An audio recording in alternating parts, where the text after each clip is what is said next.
दोनों तरफा हमने बैलेंस करके चलना पड़ेगा। तो प्रधानमंत्री जी के सामने मैंने विषय रखा कि सर 500 शहर हम करें।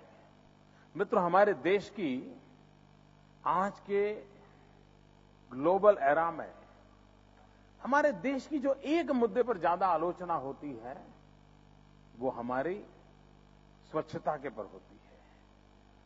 हमारे यहां जो गंदगी होती है उसको लेकर के सारी दुनिया में से हमको सुनना पड़ता है। अगर हम इस काम को उठाएं, सॉलिड वेस्ट मैनेजमेंट को, तो प्राइवेट पार्टी आएगी, कूड़ा कचरा उठाएगी, गांव का हर कोना साफ कर देगी और उसी में से फर्टिलाइजर बनेगा, ऊर्जा बनेगी और अनेक चीजों का उसका उपयोग हो सकता है। और जेएनएनयूआरएम का नेक्स्ट जनरेशन प्रोग्राम बनाना चाहिए। काफी देर सुना, मैंने उनसे ये भी कहा, मैंने उनको रेवेन्यू मॉडल भी मेरे मन में जो विचार आए, मैं कोई इकोनॉमिस्ट तो हूं नहीं, लेकिन जो ऐसे ही आप लोगों के बीच काम करते करते सीखता हूं वो बोलता रहता हूं। तो मैंने उनसे कहा कि अगर हम सॉलिड वेस्ट मैनेजमेंट करें और हम फर्टिलाइजर दे शहर के नजदीक के गांवों में और ऑर्गेनिक फर्टिलाइजर दें और उन किसानों को कहा जाए कि आप ऑर्गेनिक फर्टिलाइजर का उपयोग करेंगे, केमिकल फर्टिलाइजर का उपयोग नहीं करेंगे। ज्यादातर आपने देखा होगा हर शहर के बगल के जो गांव होते हैं वो सब्जी की खेती ज्यादा करते हैं। लखनऊ होगा तो लखनऊ के अगल बगल के गांव सब्जी पैदा करते होंगे, इलाहाबाद होगा तो अगल बगल के गांव सब्जी पैदा करते, क्योंकि शहर में इमीडिएट मार्केट मिलता है, कैश क्रॉप के रूप में वो डे टू डे उनकी इनकम का साधन बन जाता है।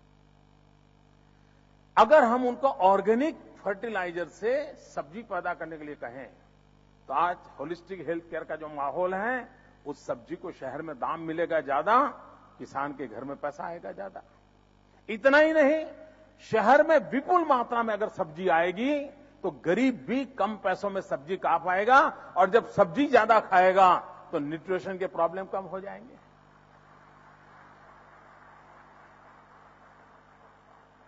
प्रधानमंत्री को मैंने कहा आप एक छोटा सा काम कीजिए, ये जो ऑर्गेनिक फर्टिलाइजर आपको देते हैं किसानों को देंगे और केमिकल फर्टिलाइजर की जो बचत होगी उसकी जो सब्सिडी बचेगी उस सब्सिडी को आप वायबिलिटी गैप फंडिंग में दीजिए।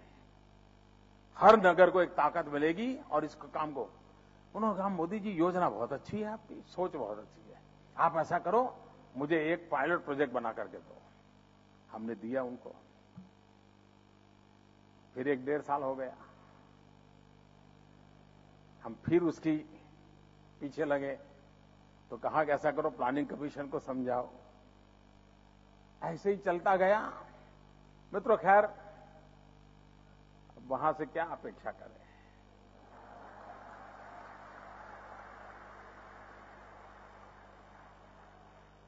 आखिरकार हमने गुजरात में अभी तय किया है, हम गुजरात में 50 टाउन करेंगे।